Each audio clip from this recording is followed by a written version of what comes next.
Hello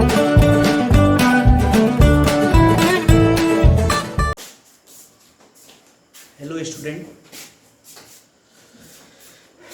आज हम लोग क्लास 10th के साइंस को देखने वाले हैं और क्लास 10th का साइंस का चैप्टर नंबर 1, क्लास साइंस का चैप्टर नंबर हम लोग कौन सा देखने वाले हैं? 1 देखने वाले हैं।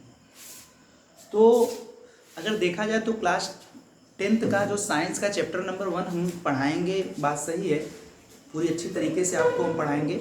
और एक बार फिर से हम आपको कह रहे हैं कि जो ये लेक्चर है ये खास करके यूपी बोर्ड के बच्चों के लिए है, लेकिन ऐसा नहीं है कि सीबीएसई वाले बोर्ड के जो बच्चे रहेंगे वो नहीं समझ पाएंगे या नहीं पढ़ पाएंगे, क्योंकि हम चीज़ों को हिंदी के साथ साथ इंग्लिश दोनों मीडियम में बताएंगे। तो आप लोग ऐसा टेंशन न लीजिएगा कि किसी बोर्ड के बच्चे हमसे ऐसा है कि गुस्सा में हों, इस तरीके की चीज़ें ना आए, क्योंकि हम हिंदी और इंग्लिश दोनों मेथड में पढ़ाएंगे, लेकिन ज़्यादातर हम चीज़ों को हिंदी में कवर करेंगे और जब चैप्टर कोई कवर हो जाएगा उसके बाद इंग्लिश में भी कवर किया जाएगा।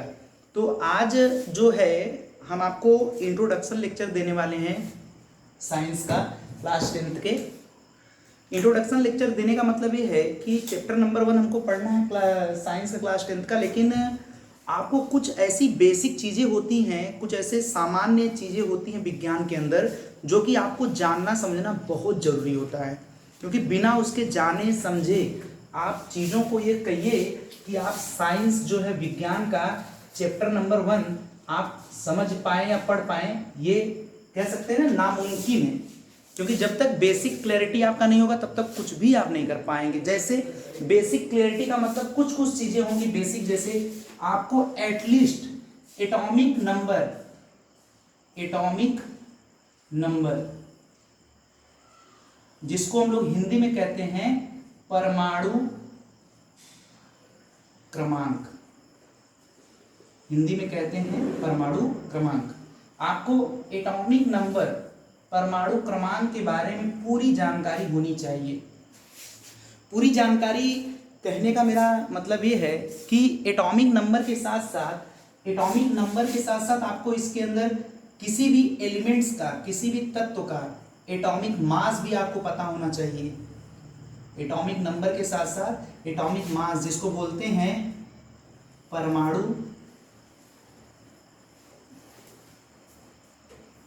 द्रव्यमान।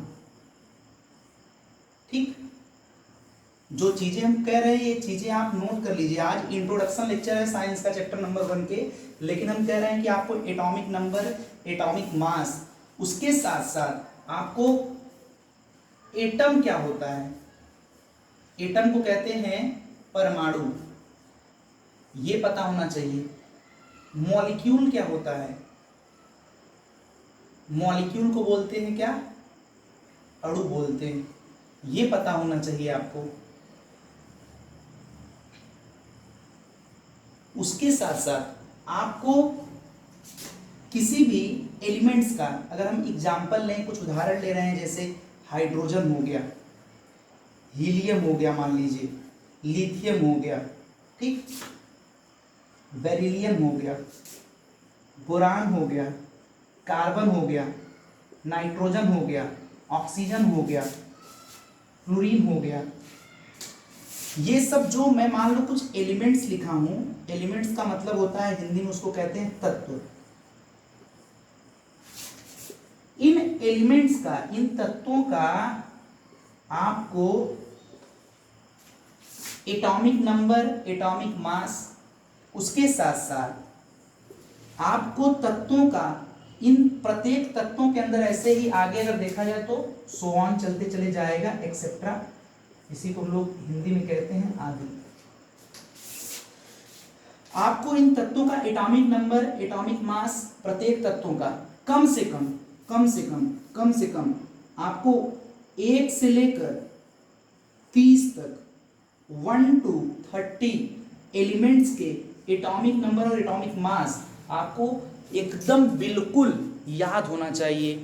नहीं तो बिना आप इसके कुछ ये सोचिए कि हम कर पाएंगे क्लास 10th के साइंस में, तो ऐसा हो ही नहीं सकता, क्योंकि क्लास 10th का जो चैप्टर नंबर 1 है केमिकल रिएक्शंस है, रासायनिक अभिक्रियाओं के बारे में है।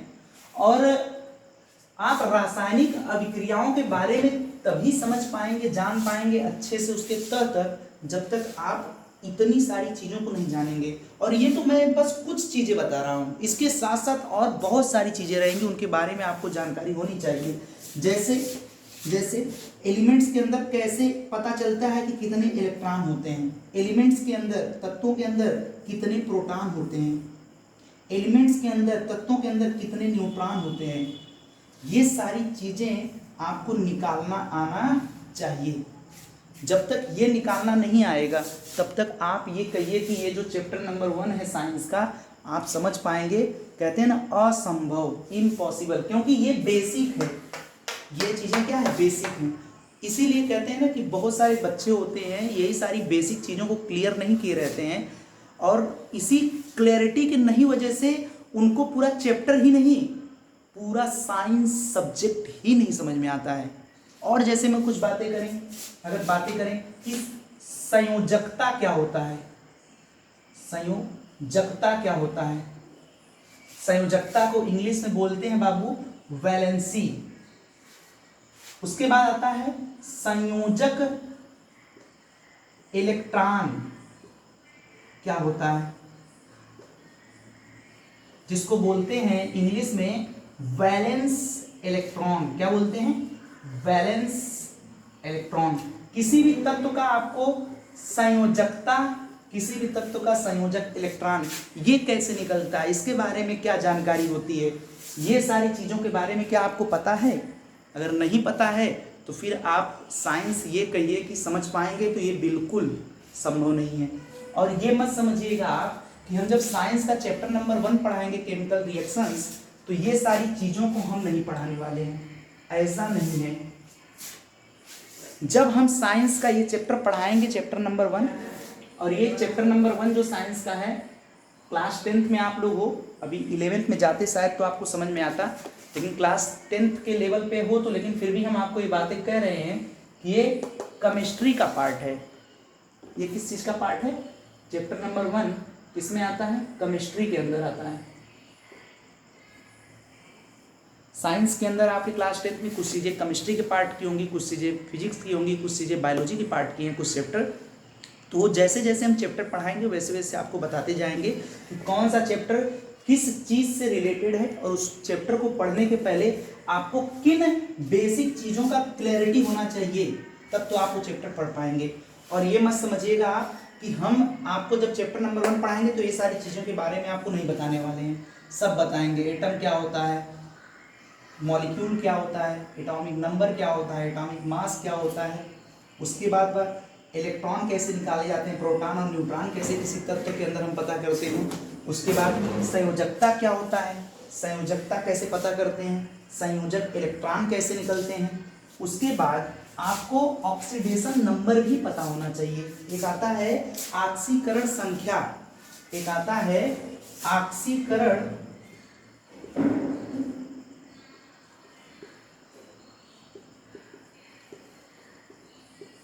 जिसको इंग्लिश में कहते हैं ऑक्सीडेशन नंबर।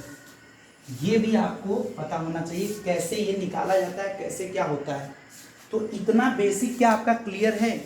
नहीं क्लियर होगा, हमें पूरा, हम गारंटी आपसे दे रहे हैं कि जितने बच्चे ऑनलाइन पढ़ रहे हो, चाहे ऑफलाइन कहीं पे पढ़ रहे हो, या हमारे संस्था में पढ़ रहे हो यूएस कैरियर इंस्टीट्यूट पर, हम बता दे रहे हैं कि बच्चों के जो 11th-12th में आते हैं उन बच्चों का ये सब सारी चीज़ें नहीं क्लियर रहती है केमिस्ट्री के अंदर, और जिस वजह से उनको पूरे साइंस चैप्टर में प्रॉब्लम आता है, हर एक चैप्टर में साइंस की प्रॉब्लम आता है। तो हम पहले क्या करेंगे कि बेसिक जो चीज़ें हैं, इंट्रोडक्शन आज हुआ, कैसे चैप्टर को पढ़ाएंगे। और सुन लीजिए, इस चैप्टर के अंदर किसी भी चैप्टर को अगर हम पढ़ा रहे हैं तो हम आपसे पहले ही बता चुके हैं कि पूरे कंसेप्चुअल चीज़ों को क्लियर करेंगे, तह तक जाएंगे। इसका मतलब ये है कि देखते होंगे जब आप साइंस का बुक ले लिए होंगे तो उस बुक के अंदर बहुत सारे क्रियाकलाप रहते हैं, बहुत सारे प्रयोग दिए रहते हैं, एक्सपेरिमेंट, एक्टिविटी। वो सारी चीज़ें देख रहे हैं कि टीचर जो होते हैं उस चीज़ को नज़रअंदाज कर दे रहे हैं, इग्नोर करके एकदम आगे चले जाते हैं। और वही जो एक्टिविटी रहता है, जो क्रियाकलाप दिया है, एनसीईआरटी बेवकूफ़ तो है नहीं। अगर साइंस आप देख रहे होंगे चित्र संख्या 1.1 मैग्नीशियम रिबन का, तो ये क्रियाकलाप हो गया, क्रियाकलाप 1.2 दिया है, क्रियाकलाप 1.3 दिया है। तो ये सारी चीज़ें जो दी है यहाँ पर क्रियाकलाप, ये टीचर्स क्या कर रहे हैं कि इसको पढ़ा नहीं रहे हैं ना, बच्चों को इसको अच्छे से फीलिंग दे रहे हैं, लेकिन हम ऐसा आपके साथ नहीं करेंगे। और आपसे हम पहले बता दे रहे हैं कि क्लास 9 तो हम पढ़ा नहीं रहे हैं, आपको डायरेक्ट यहाँ पे देखा जाए तो क्लास 10 पढ़ा रहे हैं। लेकिन अगर क्लास 9 भी पढ़ाए होते तो सारी जो बेसिक चीज़ें हम यहाँ पर वाइट बोर्ड पर आपको लिखे हैं, ये सारी चीज़ें आपको हम क्या किए होते, क्लियर किए होते। देखिए क्रियाकलाप 1.4, क्रियाकलाप नंबर 1.5, क्रियाकलाप नंबर 1.6, क्रियाकलाप नंबर 1.7, 1.8। तो ये सब जो 1.9, क्रियाकलाप 1.10, क्रियाकलाप 1.11, क्रियाकलाप जो है यहाँ पर अगर देखा जाए तो पूरे इस चैप्टर में लगभग 11 क्रियाकलाप है। सोच लीजिए, अब इस चैप्टर में 11 क्रियाकलाप है, यानी कि क्रियाकलाप तो ऑफलाइन जब तक चीज़ें नहीं चलेंगी तब तक तो नहीं क्लियर किया जा सकता है, लेकिन फिर भी जितना बन सकेगा हम यहीं से आपके जो भी क्रियाकलाप रहेंगे उनको समझाएंगे, पढ़ाएंगे और सारी चीज़ें करेंगे। तो परेशान आप एकदम बिल्कुल ना होइए। तो आज तो हम कुछ पढ़ाए नहीं हैं, इंट्रोडक्शन लेक्चर में रासायनिक अभिक्रियाएं के बारे में तो कुछ बात ही नहीं की है। आपको बस इतना बात की है कि अगर आप क्लास 10 के हैं तो ये सारी चीज़ें आपकी क्लियर होनी चाहिए। ठीक है, चलिए, धन्यवाद।